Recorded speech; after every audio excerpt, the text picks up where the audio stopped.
Today in Regulation Nation, we feature a job creator who says regulations are preventing businesses like his from hiring and expanding here in the States. That's what Peter Schiff, CEO of Euro Pacific Capital, said in testimony to a House subcommittee hearing earlier this week. Peter, he joins us right now from Stamford, Connecticut. Before we get into the specifics of what you said on Capitol Hill, I want you to verify something for me. Is it true that you were recently fined for hiring too many people?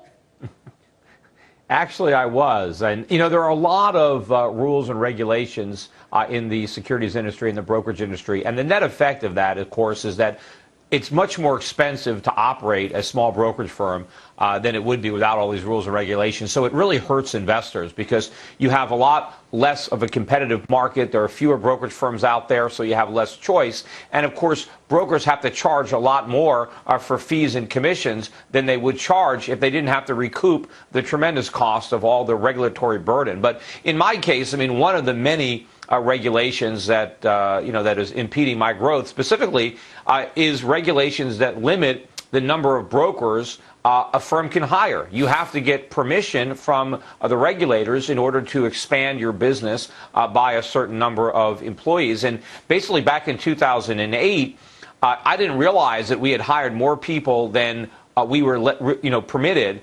And the regulators ended up sending a letter to my chief compliance officer basically instructing us to stop hiring people until we had satisfied the regulatory requirements that would enable the additional hires. I didn't even realize that letter was there. My chief compliance officer didn't show it to me or didn't understand it. And then we really got into trouble because the regulators thought we were ignoring their directive to stop hiring. And so we ended up imposing a hiring freeze. But due to other, regulatory concerns that have kept, getting in our path, we have still not been able to get the appropriate permissions. And so, despite the fact that I really wanted to open up new offices and I wanted to hire a lot of people, particularly back in 08 and 09, I really had big expansion plans. And all of those plans had to be put on hold due to the regulations in the industry. It's flat out comical. Now, you testified in front of Congress earlier this week, and you had a few ideas. What did you tell them that would actually change things for you and for the business you're in the environment and make it so that you can expand?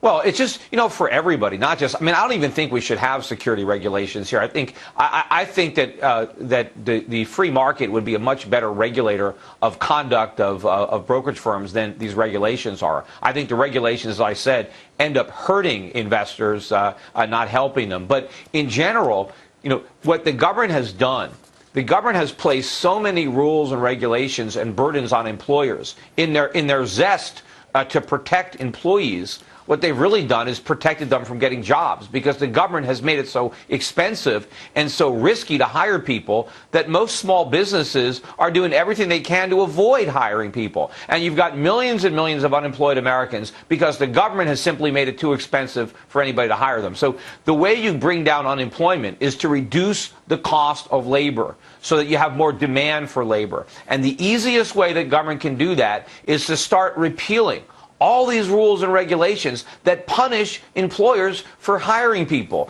and that make people not even want to be employers in the first place. Mm-hmm. You have situations like the minimum wage, mandates on workplace conditions, federal workplace anti-discrimination laws. What about tax policy as well? Is that sort of convincing you, hey, it's better to set up shop overseas than it is here in the States?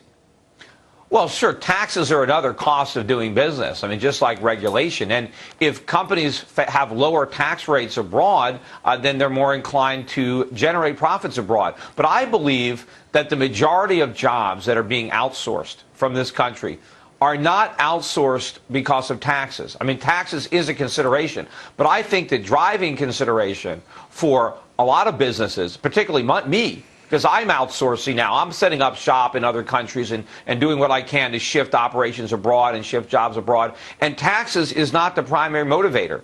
Maybe it's a secondary benefit. But the main motivation is to escape the costs of regulation. And I think that is what is the biggest responsibility for the increase in labor costs. Because labor costs are not just the wages that the employee gets.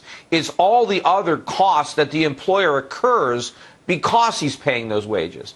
And I think it's those costs more than the actual wages that most employers are trying to escape when they're going offshore. Peter, always nice chatting with you. Thank you, sir.